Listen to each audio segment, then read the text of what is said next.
So this is I was telling you earlier, but if you weren't watching the vlogs, that's okay. This is my friend Susan McClelland, and Susan helped me write my book, Standing Tall. So we wanted to get a chance. I actually haven't seen Susan in a really long time, so this was a fun excuse for us to get together. I didn't. This is also new as a couple of days ago. So really, yeah. You grew it that fast? Well, I had a beard, but then I shaved the beard, kept the mustache. Got it. Yeah. Can't picture you with a beard. Yeah, well, it's like I'm older now, so it's like really salt and pepper on the sides, which I like. No. Yeah. You're not that old. I'm 37. No. Yeah, you're very sweet. So we could get to know Susan and talk a little bit about how we wrote this book together. But do you actually remember how we met? It must have been winter, a snowy day up in Cabotton. Is that It when we was. first Yeah. met? Yeah, because yeah. we went down to Wyoming Yeah. in the middle of winter. We did. Yeah. We did. It was winter, and it was like super late. For some reason, it was probably Mark's schedule. We met at like 6 p.m. or something. Yeah. And you came up to the boardroom, and I just remember being like, I feel an instant connection to you. Aww, And I felt like really excited. That for you too. Yeah. Yeah. And I was like, this is gonna be good. Mm-hmm. And I'll never forget. And this is the thing that I remember why I really wanted to work with you, is that when we sat down, we hadn't really talked too much, but you're like, I can tell you have a story, but you just don't know how to tell it. And you were like, I would love to be the person. I don't know if you remember saying that or not. I don't remember saying that. And I was like, that's exactly it. Thank you. Aww. And that to me was like, okay, this is who I need to work with. Yeah. Yeah. Oh, I don't remember that. You got me blushing. So do you want to just sort of explain sort of our process of how we wrote the book? And I'm also curious, is that typically how you write with other people as well? Well, everyone that I've worked with, it sort of settles into a different relationship. I think with you, we were sending the chapters back and forth, correct? We were, yeah. Yeah, so certainly I've worked with individuals who don't even speak English. So we're going, like my next book is on a young girl who survived ISIS, and she's Yazidi, and she speaks some broken English. Okay. I can tell you some funny stories, Oh my gosh, but okay. mostly it's going through a translator. So Wow. with you, I think we would meet, we would talk about the story, Yep. I would write the chapter up, send it to you, you would fill in any gaps. So I sort of feel the story, Okay. and so sometimes I'll make it up as I go on and then say, you know, this probably didn't happen this way, but something similar, Yeah. you know, move with that. Yeah. And then there is a vibe that eventually happens, and it's happened with almost every one of my subjects, where that connection is just there, and there really is a sharing of something deeper, where I'm able to just connect and somehow bring the voice out, and things come to me when I write that the person hasn't even told me about. How did you know that? You know? Yeah. And I take that as a very special, I really honor that. Yeah. Very much so. Yeah. So. I really appreciate that about you, and I think that's one of the things that I loved so much about writing this with you was that I was like, I wish I could think of an example right now of what you just talked about, but I remember there were multiple, like, how did you know that? It's a gift I really honor. Like, that's amazing.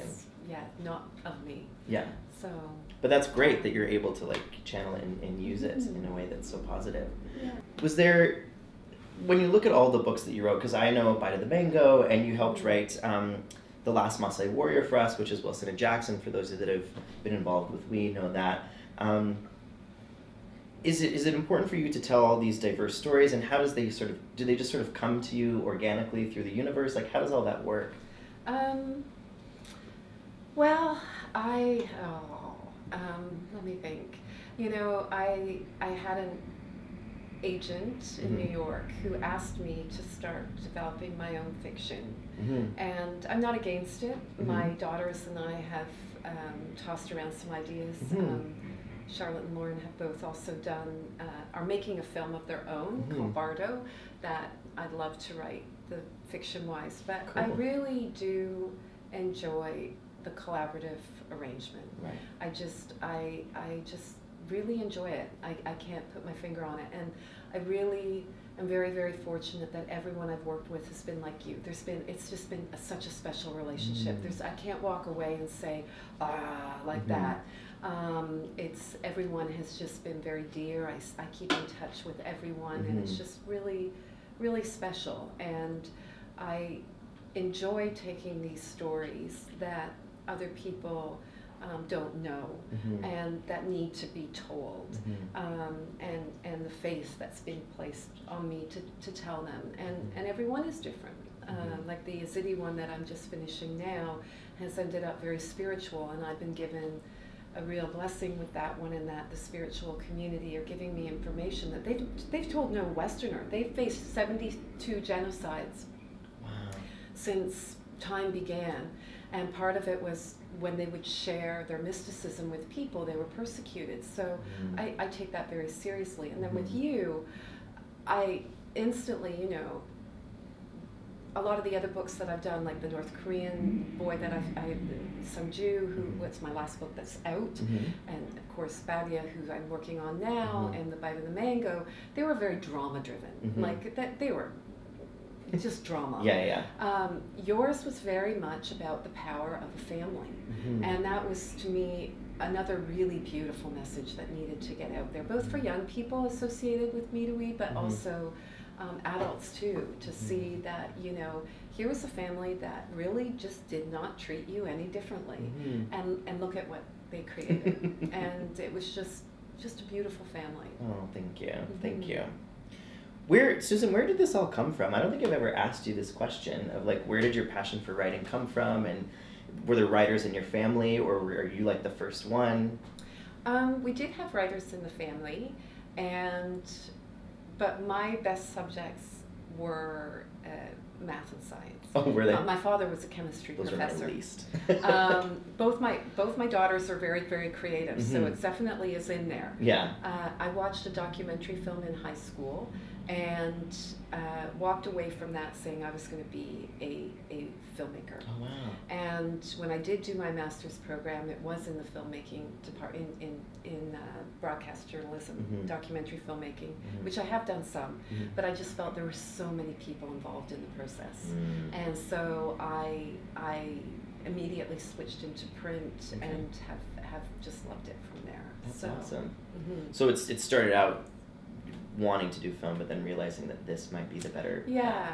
And do you think, I know you've sort of hinted to it, do you maybe want to start looking at film again, or? Well, certainly with my daughter. Well, I've done 3 documentary films, and I'm working on 2 more. Okay.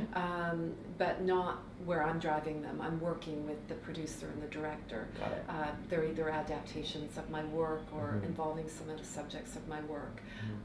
With Lauren and my daughters, of course, they're both in film, and one of them wants to be a filmmaker, so I'm being dragged in sort of that way. So that's fun. That's a lot of fun. Yeah, that's awesome. Curious as to why do you think it's so important to tell other people's stories? And so this will be a 2-part. Why do you think it's important to tell other people's stories? And the second part is, have you ever thought about telling your own story in some way? I find that there are some individuals that reach a certain profile that publishers go instantly and take their stories. And not always, but their profile, they may have had something happen, but not the full breadth of it. But because they have that public profile, they get the book deals. Right, I see. And I just feel that there are so many stories underneath that that are more complex and more reflective of a culture or a society, and these stories need to be told too. And that's why. And I also particularly like writing for a younger audience, because I think they often, reading preferences are decided in the home, but there is a big body of young people who are very driven to the real stories of seeing individuals surmount certain things, and I think that's a really quite untapped market. Now, and you don't have to get into anything, Susan, but I know you have a pretty amazing story as well. Like, have you ever thought about writing a book about sort of your life and what things you've experienced? I think one of the ways that I'm able to connect so well with people is because something in there is universal, and I think a little bit of my story is in everyone's story. Oh, that's so nice. So I think, But my actual story, Mhm. no. Okay. But I think there's little elements. I mean, certainly, the life journey and the Mhm. trauma and looking Mhm. into things. Mhm. I have described myself with some of my subjects as I'm closer than their shrink for the entire time that I'm writing their book. For sure. And so I have to have done enough of an inner journey to get that out. Yeah. And to ask those questions, and as we've talked about, that sort of relationship where we do become one. Mhm. So I've had to, Yeah. a little bit of it's mine, Yeah. I'm leading, right? Someone Yeah. else might lead in a different direction. Yeah. So, Yeah. yeah. Okay. All of what I've noticed about a lot of the books that you've helped write with other people is, and we've hit this a little bit about sort of overcoming some sort of trauma, but it seems like there's always some sort of massive social justice Mm-hmm. theme to a lot of the books that you've written.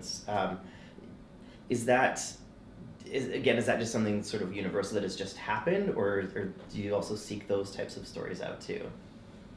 I think, I'm trying to think. I think the social justice angle is just coming out because they're great stories. Got it. So they've experienced, or you've experienced, Mhm. certain life's obstacles and how Mhm. you've overcome them. Mhm. I think that's just it's just inherent Yeah. in the people and the stories that they're writing. Mhm. I mean, I can't write an economic book, for instance. Okay. So certainly the last book has got a lot more spiritual than anything I've ever done before. Oh, okay. With a very, very strong message. Mm. But I think it's just the nature of the people that I'm drawn to write with. Yeah. That's awesome. So, Okay. well, can I ask you questions? Yeah, of course. Okay. Yeah, please. So how many years have you been here? 10 years? It'll be 10 years in August. Okay, Yeah. so what are some of your most memorable experiences? Oh man. I think first coming to work here was just like a cool thing, and then being asked to be on the speakers bureau after a year was like, okay, I guess I'm gonna stay here for a while. The next big one was meeting you and working with you and being able to tell my story. And then I think I was given the opportunity to sort of run my own campaigns here. So when we climbed Kilimanjaro and we did a bunch of those campaigns, and I got to tour with Demi Lovato and all of those things. I think those have been big. One that I don't know if I've actually shared on camera before is I had the opportunity to travel to Saudi Arabia and do a speech and a workshop it was called the King Fahd University of Petroleum and Minerals. Okay. And we were working with university students on volunteering, and they wanted to volunteer in their community. So I led a workshop with the men. As you guys may or may not know, in Saudi Arabia, the men and women are separated. Yeah. And so I worked with the men, and my female counterpart and my director worked with the women. Okay. And then I got to do a speech in the auditorium where the women were allowed in with the men. The women were in the balcony, unfortunately. Okay. And the men were on the bottom, so the men still took precedence. But the women were allowed to ask questions, and I just have never, growing up in the United States, I did have a preconceived notion of what I thought the Middle East was. Yeah. And when I went, it completely changed my outlook, and I'll never forget the boys really challenged me. The first question they asked me when I got there is, what was your perception of us before you came here? And what was it? I have to be completely candid. I didn't tell the full truth because I was nervous. I said, and this is true, I've traveled enough to know that I need to visit a place before I make a full assessment of what my feelings are. But there had been some political unrest in a city nearby, and we were nervous to go. So we went through a lot of precautions to make sure that everything was going to be okay. So we were nervous to go. I didn't assume that they were any specific way, but I was just worried about the idea of the Middle East and what we see in the media so often. And then when I got there and learned these incredible stories of a lot of these men and hearing from my counterpart to the women, it was really, I feel really grateful to have had that experience, to just change my worldview a little bit. No, I like working in the Middle East. Yeah. Yeah, really cool. Okay, should we do some sort of wrap up? What was the funnest part of writing the book for you, Spence? Selfishly, for both of you, I guess. Yeah. From my perspective, selfishly is getting to tell some stories that I really I found were important, and then reliving a lot of this stuff that I had forgotten about. And some of it was hard. I didn't realize how emotional I would feel talking about being in the hospital and learning. I didn't know what my parents went through when I was so young, and there's this beautiful, heartbreaking story of my mom who I was like 6 months old and they took me in to be examined, and my mom was like so sad because they said I may never live to the age of 14, and they didn't know what to do. And as they were being told this, there was a woman out in the waiting room of the hospital calling her husband to tell him that their child had cancer and they weren't going to live. And that my mom was like, at least we'll get him until he's 14 and then we'll figure it out. Yeah, no, you're going to cry. Your mom was so beautiful. Yeah. So I think that for me was cool, learning the things and then reliving. Yeah. And then being able to like talk about the things that I thought were important of like pop culture, which meant so much to me in high school, and infusing those. So those are my favorite things. And we went back to your high school. We did. That we was did. fun. It was fun. That was fun. Yeah. Yeah. Did you? I don't. It seems a little I just- self-indulgent, but Getting to know you and your family and the food and the story and just really seeing the love, not just you and your family, it was your whole community, right? Like it was, yeah. And I just, as we were talking about when before you were setting up, that I think it's amazing. I think the transparency now worldwide on everything is fantastic. Yeah, me too. People might think, oh, we live in really doom and gloom times. I say it's just because we know things we didn't know. Yeah. We have the capacity to have information now that we just didn't know. But I think it's really important to start moving the dialogues of war and rape and everything, moving it to a different place as well. Not that the other's invalid at all. It's so important. Of course. But also having some of those positive stories now too, to give people hope and examples of how they can live and be. And your story and your family story is certainly one of those, like parents increasingly in Western societies are alone and isolated. And here's this family in the Midwest, which, when you were growing up was very white, very, I don't want to say racist, but certainly very insular in the way it is. And there was certainly a lot of cases in and around your area where intolerance was depicted, like with Matthew Shepard. And here was this entire little community that just didn't see anything different about you, and a family that did that too. And I just really felt that these are the stories that we also need to champion too. Yeah, well, thank you. That's so nice. Well, Susan, thank you for helping me do that so many years ago, and Thank you. We'll talk about revising this. Yeah. I like that idea a lot. Yeah. Okay. All right, folks. As always, you're my new best friend. Call me every 5 minutes. Bye.